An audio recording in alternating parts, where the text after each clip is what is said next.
కేసీఆర్ అభ్యర్థనను తిరస్కరించిన సీట్ మరోసారి నోటీసులు ఇవ్వాలని నిర్ణయం. కేసీఆర్ కు మరోసారి నోటీసులు ఇవ్వాలని సీట్ నిర్ణయించింది.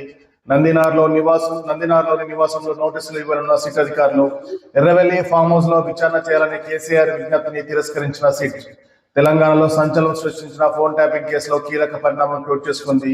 విచారణకు హాజరు కావాలని మాజీ సీఎం కేసీఆర్ కు సిట్ 160 సిఆర్పిసి కింద మరోసారి నోటీసు ఇవ్వాలని ప్రత్యేక దర్యాప్తు బృందం నిర్ణయించింది.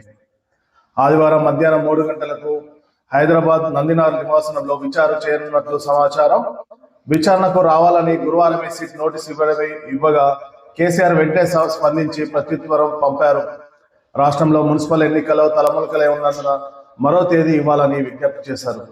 అందుకు సుముఖత వ్యక్తం చేసిన సిట్ ఇవాళ 2వ విడత నోటీసు ఇచ్చేందుకు రంగం సిద్ధం చేసింది. తనను ఎర్రవెల్లిలోనే విచారించాలన్న కేసీఆర్ అభ్యర్థనను సిట్ తిరస్కరించింది.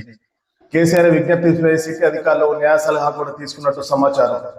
నందినార్లో ఆయన నివాసంలో విచారించాలని సిట్ అధికారులు నిర్ణయించినట్టు విశ్వసనీయ వర్గాల సమాచారం. దీనిపై కేసీఆర్ నుంచి ఇంకా ఎలాంటి స్పందన రాలేదు.